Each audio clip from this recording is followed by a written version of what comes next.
Hello bachcho, let's see this question. The question says questions given below consist of two statements each printed as statement 1 and statement 2. While answering these questions you are required to choose any one of the following four responses and these are the responses.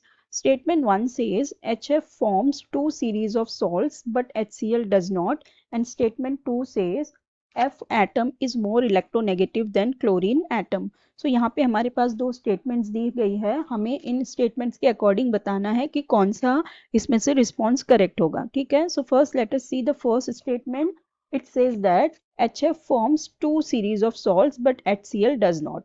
यहाँ पे हमें दिया हुआ है कि जो HF है वो दो सीरीज ऑफ सॉल्ट बनाता है लेकिन HCl नहीं. तो यहाँ पे हमारे पास है, एक है हमारे पास HCl और एक जगह हमारे पास है HF. ठीक है, अब यहाँ पे जो हमारा सेंट्रल एटम है वो है क्लोरीन और यहाँ पे जो हमारा सेंट्रल एटम है वो है फ्लोरीन.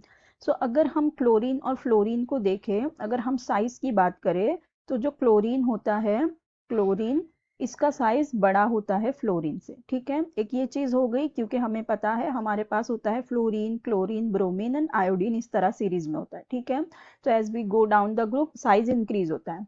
और अगर हम इलेक्ट्रोनेगेटिविटी की बात करें तो हमें पता है कि जो फ्लोरीन है वो मोस्ट इलेक्ट्रोनेगेटिव है अमंग्स द हैलोजन सीरीज. तो वो सबसे ज्यादा इलेक्ट्रोनेगेटिव होता है, ये बहुत मोर इलेक्ट्रोनेगेटिव होता है. ठीक है, तो अब यहाँ पे जो फ्लोरीन है ये बहुत ही ज्यादा इलेक्ट्रोनेगेटिव एटम होता है और क्लोरीन इतना इलेक्ट्रोनेगेटिव नहीं होता. ठीक है, अब देखो जो हमने पढ़ा हुआ है, हाइड्रोजन बॉन्डिंग जब होती है तो वो किस में होती है? हाइड्रोजन बॉन्डिंग किस में होती है? जब हमारे पास एटम मॉलिक्यूल में हाइड्रोजन हो और उसके साथ कौन हो? बहुत ज्यादा electro negative element like nitrogen, oxygen and fluorine. तब क्या होती है? हाइड्रोजन बॉन्डिंग शो करता है.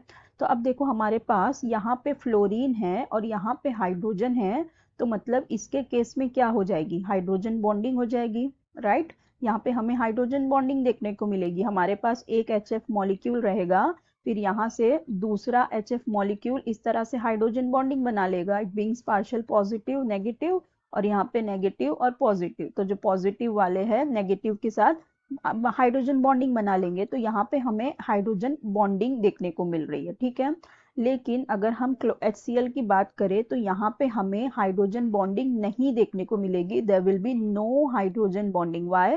Because chlorine is not so electronegative that it can make hydrogen bonding. जो क्लोरीन है वो इतना इलेक्ट्रोनेगेटिव नहीं होता कि वो हाइड्रोजन बॉन्डिंग बना पाए. ठीक है, सो अब देखो जो HF है हमारा, इसके अंदर हो रही है हाइड्रोजन बॉन्डिंग.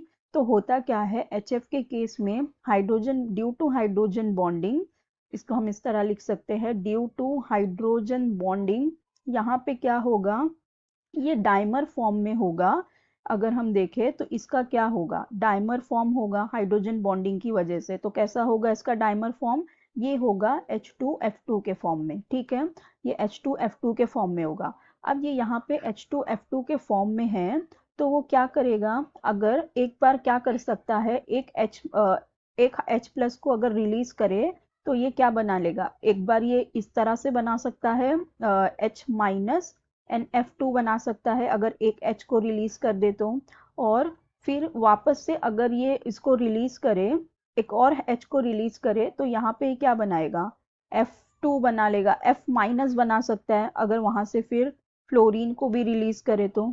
ठीक है, तो ये क्या बना सकता है? यहाँ पे फिर एक HF और एक F माइनस भी बना सकता है. ठीक है, तो देखो इस तरह से मतलब ये सीरीज में सॉल्ट बना सकता है. एक बार H निकाल सकता है, फिर दोबारा H या F निकाल सकता है. अगर हम इसका एग्जाम्पल देखें तो एग्जाम्पल अगर हम सोडियम का सॉल्ट लें, ठीक है, NaHF2 ले. ठीक है, तो NaHF2 बना लेगा, एक बार ऐसे H निकालेगा तो फिर क्या कर सकता है? फिर NaF बना सकता है. ठीक है, तो देखो सीरीज में सॉल्ट बन रहा है. यहाँ पे क्या बन रहे हैं? टू सॉल्ट्स बन रहे हैं. ठीक है, यहाँ पे टू सॉल्ट्स बन रहे हैं, मतलब हम इसे क्या कह सकते हैं? सीरीज में सॉल्ट बन रहे हैं. ठीक है, वेयर एज अगर हम HCl का केस में देखें तो HCl के केस में हमारे पास हाइड्रोजन बॉन्डिंग नहीं हो रही. तो इसका मतलब ये सिर्फ HCl के फॉर्म में रहेगा, ये डाइमर फॉर्म नहीं करेगा, H2Cl2 फॉर्म नहीं करेगा. तो यहाँ पे क्या होगा? अगर हम HCl का सॉल्ट बनाने जाएंगे, ठीक है, लार्जर मॉलिक्यूल, इसका साइज भी लार्ज है, हाइड्रोजन बॉन्डिंग भी नहीं है, लेस इलेक्ट्रोनेगेटिव है। तो क्या होगा, अगर हम इसका सॉल्ट बनाने जाएंगे तो बस H प्लस निकलेगा और Cl माइनस का सॉल्ट बनेगा, बस एक ही सॉल्ट बनेगा। जैसे कि अगर हम एग्जांपल देख ले NaCl, इसके केस में सिर्फ NaCl ही पॉसिबल है, तो यहाँ पे दो सॉल्ट नहीं बन रहा, एक ही सॉल्ट बन रहा, सीरीज में नहीं बन रहा। तो वही यहाँ पे लिखा हुआ है, वही हमें स्टेटमेंट 1 में दिया है, that HF forms two series of salts but HCl does not. So ये स्टेटमेंट हमारी बिल्कुल ही करेक्ट है, ट्रू है। जो HF है वो टू सीरीज में सॉल्ट बनाता है like this, and but HCl does not, it can make only one salt. अब स्टेटमेंट 2 हमें दिया है that fluorine atom is more electronegative than chlorine atom. So yes, this is also absolutely right. जो हमारा fluorine है वो क्या है, वो मोर इलेक्ट्रोनेगेटिव है देन क्लोरीन। ठीक है, तो ये इसी वजह से हो रहा है कि ये हाइड्रोजन बॉन्डिंग बना पा रहा है, तो इसलिए इसके पास सीरीज ऑफ सॉल्ट बन भी रहे। ठीक है, तो ये दोनों स्टेटमेंट हमारी करेक्ट है, और जो सेकंड स्टेटमेंट है वो फर्स्ट वाली स्टेटमेंट को करेक्टली एक्सप्लेन भी कर रही है कि इलेक्ट्रोनेगेटिव होने की वजह से ही वो सीरीज ऑफ सॉल्ट बना रहा है, क्योंकि वो डाइमर फॉर्म कर रहा है हाइड्रोजन बॉन्डिंग के थ्रू। ठीक है, तो इसका मतलब हमारा ए वाला रिस्पॉन्स करेक्ट हो जाएगा, that if both statements are true and statement 2 is correct explanation of statement 1. So I hope you understood it well. Best of luck. Thank you.